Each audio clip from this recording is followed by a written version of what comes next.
El 25 de marzo de 2011, un grupo de ancianos escoceses presiden la inauguración de una estatua frente a la entrada del Celtic Park de Glasgow. Es un día gris y plomizo, y al retirarse la lona verde que la cubría, se descubre la figura esculpida en bronce de un hombre vestido con un traje sujetando la Copa de Europa y mirando al horizonte con gesto orgulloso.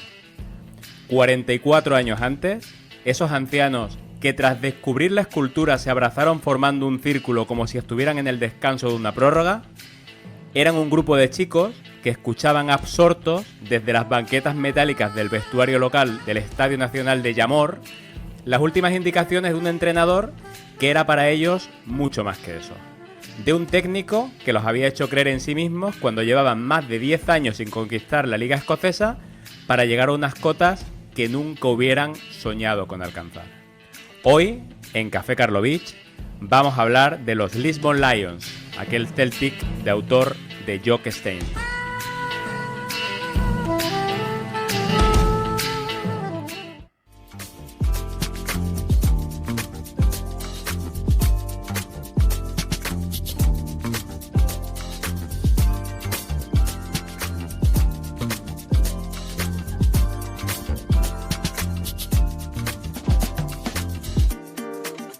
Saludos, bienvenidos, bienvenidas, amigos y amigas del fútbol retro, del fútbol vintage, del fútbol nostálgico, en definitiva, de ese fútbol de ayer que tanto nos gusta recordar hoy. Y bienvenido a mi gran amigo y narrador, don Marcos Rojo. ¿Qué tal, Marcos? ¿Qué tal, Tony? Hoy grabando en una tarde de domingo, cosa no muy habitual en nosotros. Tú, para los que puedan ver el capítulo en YouTube, bastante abrigado, me sorprende. Parece que ha llegado el frío a algunas partes de España. Sí. Yo un poquito menos, como buen habitante de Ciudad Mediterránea. Y nada, pues con muchas ganas de volver a traer un capítulo tras algunos días sin publicar. Pues sí, capítulo muy especial además, ¿eh? Que este yo creo que va a gustar a nuestros amigos. Y sí, por la meseta ya ha llegado un poquito de fresco aquí a tierras alcarreñas. Pero bueno, no nos vamos a entretener aquí con la meteorología, que además en el podcast se hace demasiado volátil, ¿no? Que para quien lo esté escuchando justo cuando publicamos el lunes, pues mira, le puede venir bien, pero si no, ya se desfasa. Así que Marcos, ¿qué traemos hoy? Pues hoy traemos una nueva entrega de nuestro Cuando Fuimos los Mejores y lo vamos a hacer con un club que sigue siendo dominador en su país, Escocia, pero que se ha convertido en un equipo modesto a nivel continental. Ya hace muchos años que sus participaciones en la Champions suelen terminar pronto, dejando en el mejor de los casos el buen sabor de boca de algunos partidos competidos en su estadio, aderezados con esa camiseta legendaria con sabor a fútbol retro que siempre aporta color y gusta ver. Pero realmente no mucho más, por lo menos a nivel top. Así que, fíjate, pues se hace muy difícil imaginar que durante una época fue uno de los equipos más competitivos y ganadores del continente. Pero es que eso sucedió y aquí estamos nosotros para dar fe de ello. Hoy os vamos a hablar de un equipo histórico, del el Celtic de Glasgow. Concretamente ese Celtic de los años 60, capitaneados por el mítico Jock Stein, que en su cenit pues, llegó a dominar Europa. Paradójicamente, estamos evocando aquel Celtic de los 60 de una manera triunfal, pero lo cierto es que la década no había comenzado precisamente bien. El dominador a nivel local en el primer lustro de esa década no fue el Celtic, sino su gran rival histórico, el Glasgow Rangers. Así es, Marcos. Y yo creo que aquí merece la pena, pues antes de entrar en materia, que hablemos un poco de ese duelo Rangers-Celtic, que se supone una de las rivalidades locales más encarnizadas que el fútbol nos ha dado a lo largo de su historia. La mayor, en palabras de un escocés ilustre como Sir Alex Ferguson. Una rivalidad que es conocida como Old Firm y que traspasó lo futbolístico hasta convertirse en un fenómeno cultural y también religioso y político, que hace casi de 140 años dividió a la ciudad de Glasgow entre los protestantes del Rangers y los católicos del Celtic y que ha tenido momentos de mucha tensión institucional y social que, es verdad, que ha ido descendiendo con el paso del tiempo. Sí, de hecho ahora la rivalidad se mantiene más en el simbolismo de las gradas que en la política de los clubes. Hasta el punto que incluso han llegado a compartir patrocinador en las camisetas. Ya hace casi 40 años que el Rangers pues, rompió la norma no escrita que tenían de no contratar a jugadores católicos por influencia del que era en aquel momento su entrenador, el gran Graham Souness, del que os hablamos, por cierto, en el 11 de gala del Liverpool. Y los contratos de televisión, Marcos, por ejemplo, se negocian de manera conjunta, por supuesto, porque son conscientes del valor de la marca de sus enfrentamientos y lo negocian esos contratos de manera conjunta pues, para poder beneficiarse a ambos equipos mutuamente. De hecho, para algunos, este Old Firm terminó en 2012, un poco a modo lápida, ¿no? ¿Por qué? Porque fue entonces cuando desapareció el Rangers por motivos económicos, pero realmente a efectos prácticos, pues con la refundación del club protestante, el duelo de la capital escocesa, pues continúa hoy en día. Hecho este inciso, necesario, porque no sé si en algún momento llegaremos a tratar esta rivalidad local, vamos con la génesis del mejor Celtic que ha existido jamás. Como decíamos, el Celtic no estaba pasando por un buen momento. Estamos en 1965 y hace ya 11 años que no se llevan una liga. En este periodo, no solo el Rangers estaba por delante, también el Dundee United, el Kilmarnock, el Hearts de Edimburgo, todos estos equipos se proclamaron campeones por delante del Celtic. Ante este panorama, tocaba un cambio de rumbo y el elegido para comandarlo fue un antiguo jugador del club, un fornido defensa llamado Jock Stein, que tras proclamarse campeón de la última liga, que estaba en las vitrinas del club, y retirarse en 1957 en el propio Celtic, había tenido una corta carrera como entrenador en equipos modestos como el Dunfermline Athletic, con el que dio la campanada de proclamarse campeón de Copa, y también una muy breve etapa en el Hibernians. Stein daba el salto al equipo de su vida en marzo de 1965 con el reto mayúsculo de volver a ser relevantes, sobre todo en el ámbito local. Fíjate, Marcos, un dato que me revienta la cabeza, me parece alucinante, es que en un equipo, en un club que se había fundado en 1887, Stein era solamente el cuarto entrenador. O sea, habéis escuchado bien, en casi 80 años de historia del club, solo había tenido 3 entrenadores. Hay un poquito de explicación para esto. Los primeros 10 años no existió esa figura de entrenador como tal, sino que tenían un comité técnico. Tras ello, pues 3 exjugadores muy reconocidos ocuparon el cargo. El primer entrenador fue el escocés Willie Malley. Estuvo a la friolera de 43 años en el cargo, vamos, como un funcionario. Tras él, el fugaz, entre comillas, lo de fugaz, claro, Jimmy McStay, que estuvo 5 años. Y tras él, el también eterno Jimmy McRory, que había sido el entrenador de Jock Stein, jugador, y al que había mantenido a pesar de la sequía que hemos comentado antes. Parece más un listado de papas que un listado de entrenadores.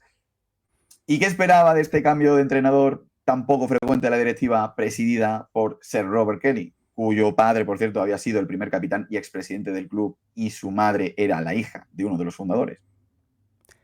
Desde luego, no tuvo que ser una decisión fácil, teniendo en cuenta la longevidad histórica de los predecesores y que el propio Kelly había comunicado a Jock Stein al retirarse que no tenía futuro como entrenador por su fe protestante.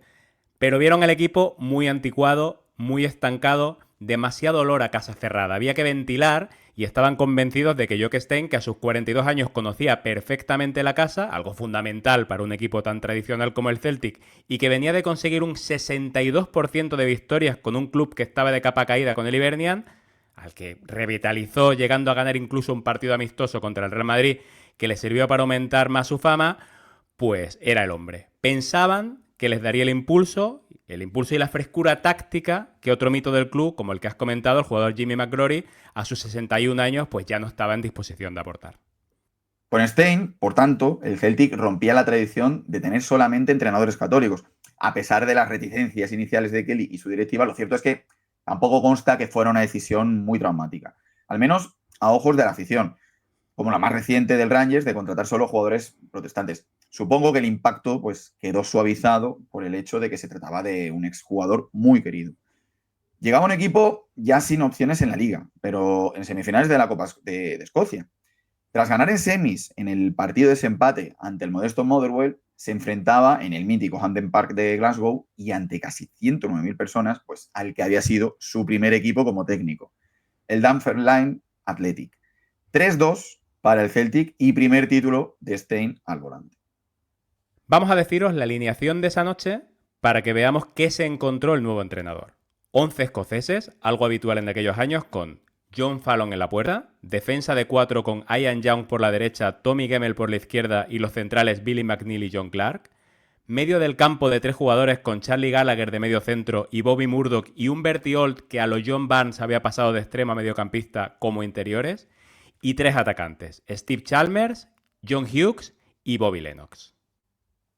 La primera temporada completa para el nuevo técnico iba a ser la 65-66. El principal fichaje de Jock Stein fue el delantero del Motherwell, John McBride, natural de Glasgow, de muy cerquita del estadio del Rangers, de hecho, el Ibrox Park.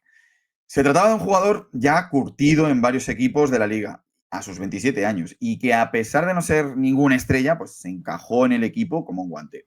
22.000 libras desembolsó el Celtic por él. Pero el jugador que iba a situar al Celtic en el siguiente nivel no fue un fichaje. Se llamaba Jimmy Johnston y era un minúsculo chico pelirrojo de 1,62 m, natural de un pueblecito llamado View Park, y que en el momento de la llegada de Jock Stein aún no había cumplido los 21 años. Llevaba 2 años en el equipo y ya en su segundo, sin ser un titular indiscutible, sí que era más o menos habitual en los 11 de Jimmy McGrory. Curiosamente, la llegada de Stein no le benefició en primera instancia porque la idea del nuevo entrenador era tener un equipo coral y Johnston le parecía demasiado individualista. Así que se quedó fuera de la alineación de la final de la Copa, como habréis podido comprobar cuando lo hemos recitado antes, pero el pequeño Jimmy no se rindió y acabó convenciendo de sobra a Jock Stein. Ya en el inicio de la temporada, ayudó al Celtic a hacerse con el título de la Supercopa de Escocia con una victoria por 2-1 contra el eterno rival, el Celtic, en Hampden Park, y a partir de ahí, pues, todo fue rodado para Johnston. Fíjate, Marcos, también hicieron un gran papel en Europa, concretamente en la Recopa.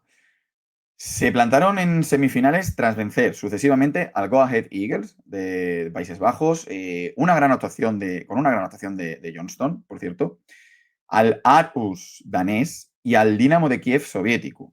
En semifinales les esperaba nada más y nada menos que un rival británico, un tal Liverpool, de un señor llamado Bill Shankly, que si bien no estaban aún en su época dorada, sí que contaban con jugadores de grandísimo nivel, como eran Ian Callaghan y los delanteros Ian St. John y Roger Hunt. Aunque este último no pudo estar sobre el campo en el partido de vuelta disputado en Anfield. Tampoco formó parte del once inicial de esa vuelta, muy curioso, Jimmy Johnston, que era algo bastante sorprendente. Pero Stein pensó que el lodazal en el que se había convertido el césped de Anfield con la lluvia intensísima que caía sobre una capa de nieve no era el hábitat ideal para un jugador liviano y habilidoso como el pelirrojo. Fue una gran decepción para los escoceses, que aguantaron como pudieron los incesantes arreones de los Reds en la primera parte, pero que vieron como 2 goles casi seguidos de los ingleses, el primero de rebote en el 60 y el segundo con un gol del cojo de Strong tras centro de Ian Callaghan en el 65, remontaban el partido y la eliminatoria. El Celtic reaccionó, pero el delantero Chalmers estrelló un balón en el larguero en la mejor ocasión de los escoceses. Hubo polémica, porque el árbitro anuló por fuera de juego un gol a Lennox en el último minuto que hubiera empatado la eliminatoria. Pero si la Recopa fue una decepción, la Liga Escocesa supuso una alegría tremenda. Tras 12 años de sequía, el Celtic se proclamó campeón de la Liga 65-66, con 2 puntos de ventaja sobre el Rangers y con las actuaciones destacadas del ariete debutante John McBride con 31 goles, los mismos que otro delantero escocés llamado Alex Ferguson, que no es que se llame como el mítico entrenador, sino es que era él. Y con 9 goles en 32 partidos de un Jimmy Johnston, que a pesar de su suplencia en el decisivo partido de las semis de la Recopa, se había convertido en un jugador casi indiscutible para Jock Stein. Un Stein que subía definitivamente al Olimpo del club. Y con esto llegó la temporada 66-67. Una temporada llena de retos. Por un lado, ahora que habían roto la sequía, tenían que consolidar su posición dominante en el fútbol local. Pero sobre todo, sería el debut del Celtic en la Copa de Europa, ya que cuando ganaron su última liga, pues esta competición aún no se celebraba, como bien sabréis todos los que hayáis escuchado el capítulo dedicado sobre eso. En esta ocasión, comenzaron la temporada sin ningún fichaje importante, y con un Stein crecido que opinaba que tenían plantilla para ganarlo todo y que utilizaría su poder de convicción para que sus jugadores fueran a por todas.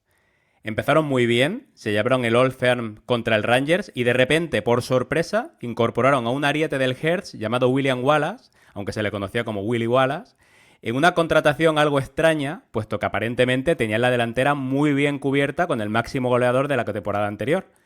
Pero resultó que al poco de llegar Wallace, McBride se lesionó de gravedad y tuvo que ser operado, así que se puede decir que el fichaje poco menos que salvaba la temporada del Celtic, porque sin la figura del 9, una posición clave para el esquema de Stein, pues se hubieran quedado bastante cojos.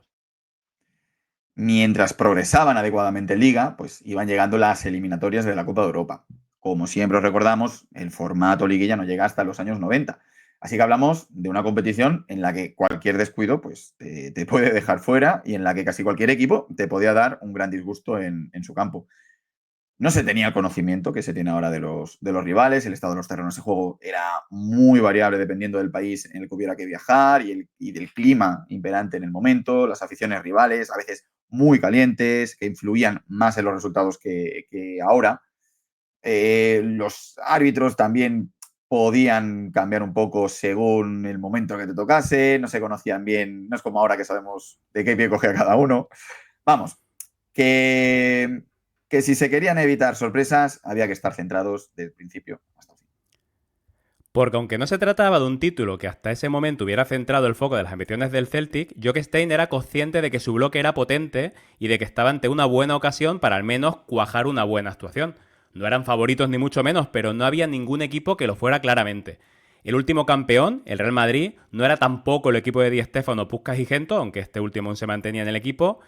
Tenía Mancio, había grandes jugadores como un joven Pirri, Manolo Velázquez, pero tampoco daba precisamente miedo.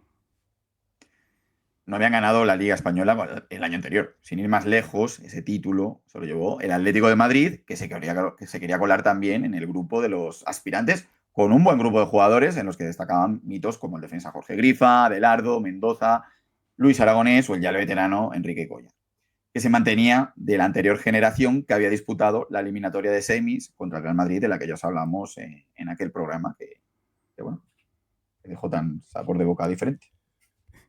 Otro de los cocos era el Inter de Lenio Herrera, del que también os hablamos el día que nos acompañó el gran Tony Padilla. Un Inter aún competitivo, con los grandes nombres que hicieron historia como Mazzola, Corso o Suárez, pero que ya había pasado su mejor momento. Otros equipos importantes en liza eran un Ajax en el que un todavía adolescente Johan Cruyff empezaba a dar sus primeros pasos, pero al que llegaba demasiado pronto esta edición, el duro Dukla de Praga del Balón de Oro del 62 Masopust, el Liverpool, campeón de Inglaterra y verdugo del Celtic en la recopa anterior. Bueno, no era una mala participación. Había nivel, ¿eh? La final, fíjate, Marcos, se iba a disputar en Lisboa, en el Estadio Nacional de Jamor, lo cual hubiera sido una gran oportunidad para uno de los mejores equipos de la década de los 60, el Benfica, para poder levantar un trofeo delante de su público. Pero resultó que el equipo de Eusebio iba a ser uno de los grandes ausentes de la competición, ya que el representante luso iba a ser el Sporting de Portugal. La primera ronda fue un paseo para los escoceses. El rival fue el Zurich suizo, país que no era precisamente una potencia futbolística. Lo despacharon por la vía rápida con un 3-0 en Celtic Park y un contundente 0-5 en Suiza. Nada de lo que hemos puesto encima de la mesa en la numeración de factores que podía dejar a un buen equipo fuera de la Copa Europa, pues se dio en este caso.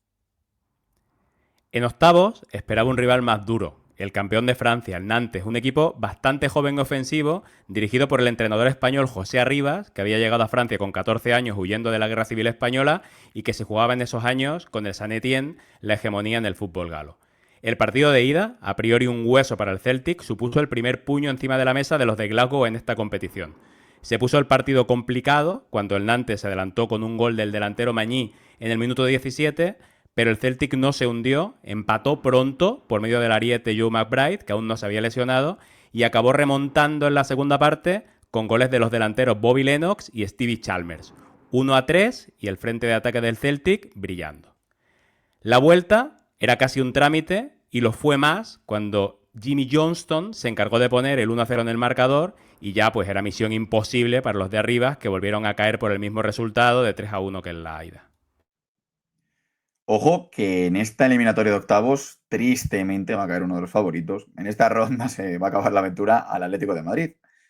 La Voivodina de Novi Sad los echaban a las primeras de cambio tras un partido horrible en la ida, en el que perdieron por 1-3 en casa y que pudieron empatar en la vuelta en Yugoslavia, pero que acabarían pagando caro porque en el partido de ese empate la moneda volvió a caer.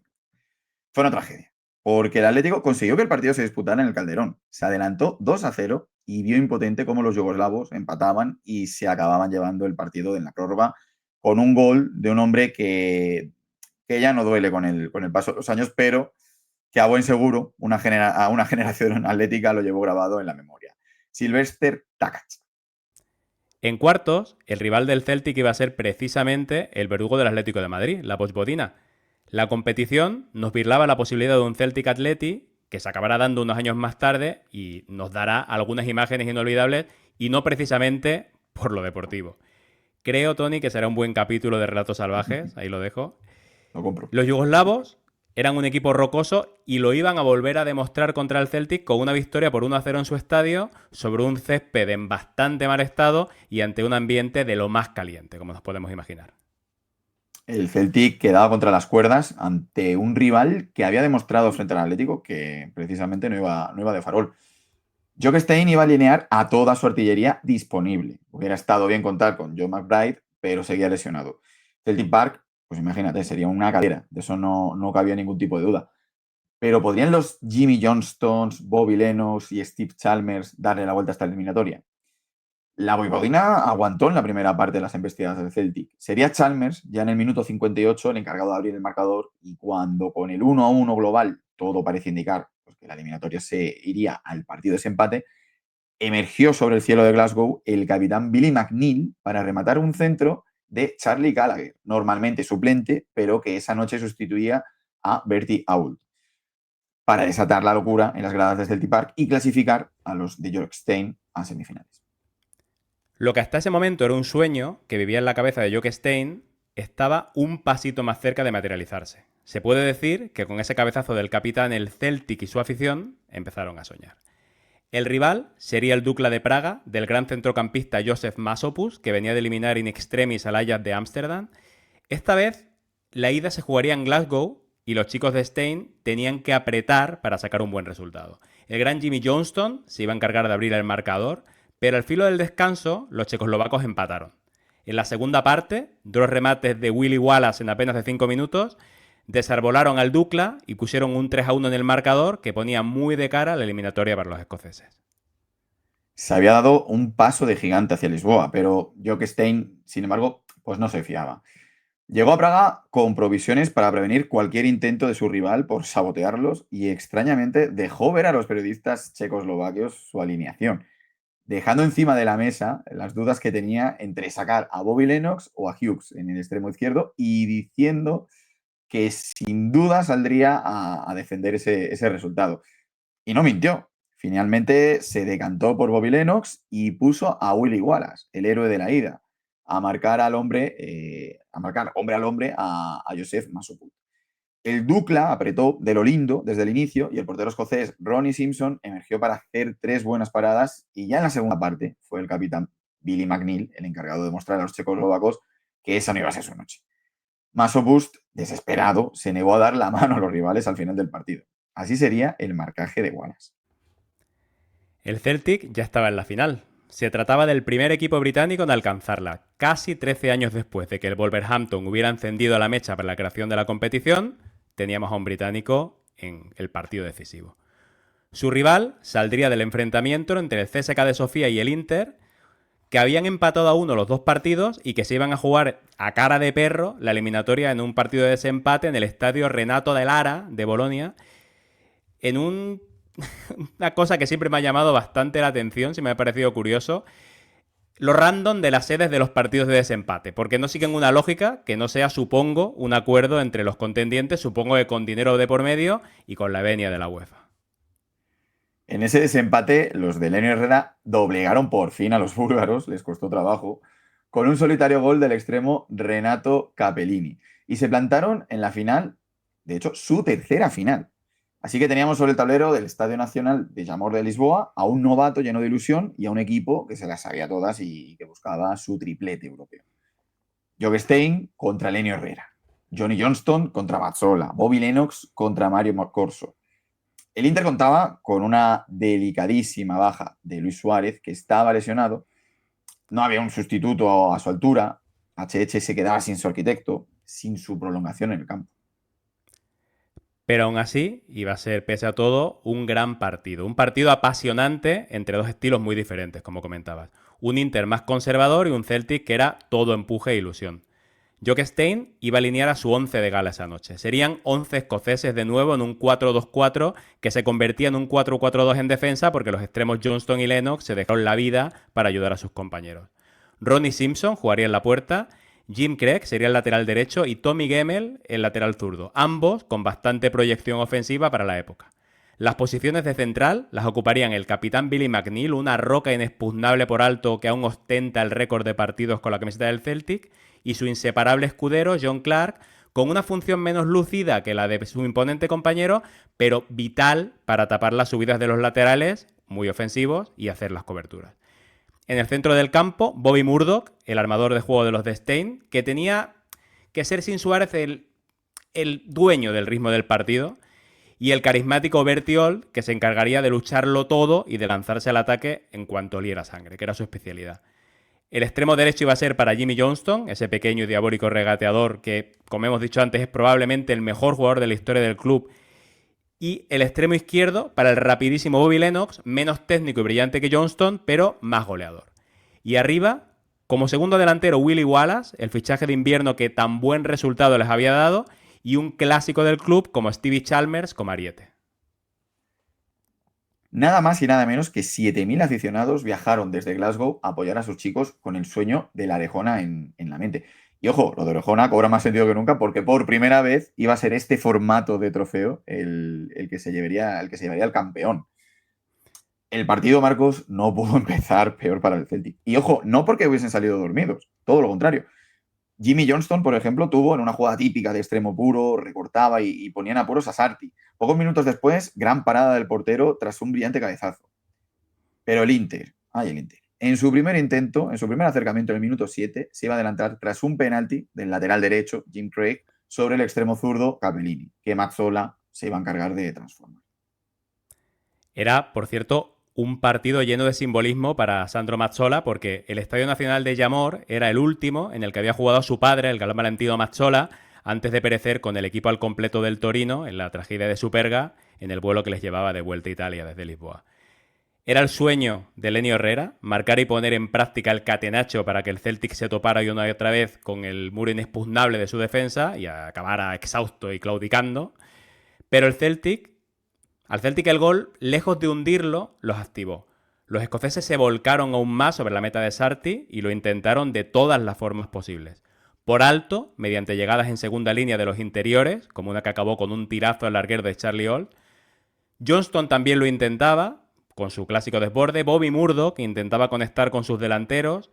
Lo intentaban por alto, pero algunas veces el portero Sarti y otras, la mítica defensa formada por Burnick, Facchetti, Pichi y Guarneri, se mostraban inexpugnables, también por bajo, pero no conseguían penetrar en el área.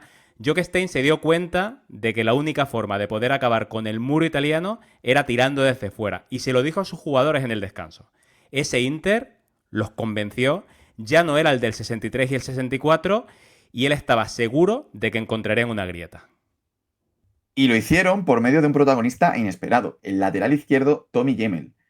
Primero avisó a Sarti con un disparo tras un rechace que Pichi estuvo a punto de desviar a su red, pero que Sarti salvó milagrosamente. Y en el minuto 63, tras una combinación entre Jim Craig y Bobby Murdoch, entró por sorpresa desde segunda línea para aprovechar un pase atrás del lateral y conectar un trayazo con su pierna mala que ya no pudo detener el portero italiano.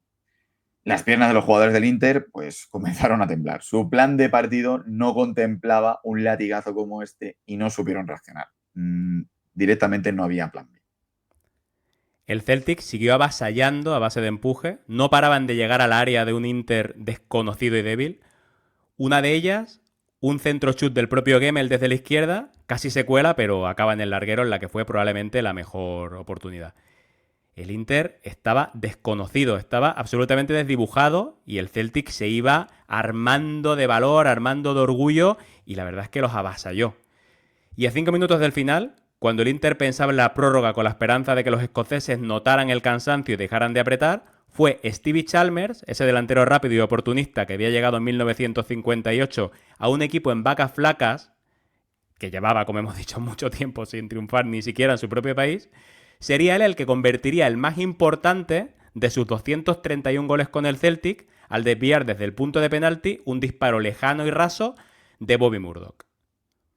un tanto que elevaba a los chicos de Jock Stein al Olimpo del fútbol europeo, porque ya no hubo tiempo para más. El Inter no pudo hacer ninguna ocasión y ahora sí, pues los escoceses se dedicaron a guardar la ropa y dormir el partido hasta que el árbitro pues, señaló el final del encuentro y provocó la euforia de los fans del Celtic que saltaban al campo pues, con sus banderas irlandesas. Un icono del club, a celebrar con sus ídolos el mayor triunfo de un club británico hasta el momento. Algo que tan solo 2 años antes es que era impensable en un equipo que ni siquiera dominaba en su propia liga. A esos 11 chicos se los empezó a conocer como los Lisbon Lions, en honor al escudo del Sporting de Portugal, con el que compartían colores. Y hoy en día el Celtic sigue siendo el único escocés en alcanzar la final. Jock Stein se mantendría en el club hasta 1978, no volvería a repetir la gloria europea, aunque estuvo a punto de hacerlo en 1970, año en el que alcanzaron otra final europea, pero en aquella final, celebrada en San Siro frente al Feyenoord de Rotterdam, salió cruz y la gloria no sonrió a los escoceses. Cayeron por 2-1 en la prórroga, quedándose a las puertas de un segundo cetro europeo.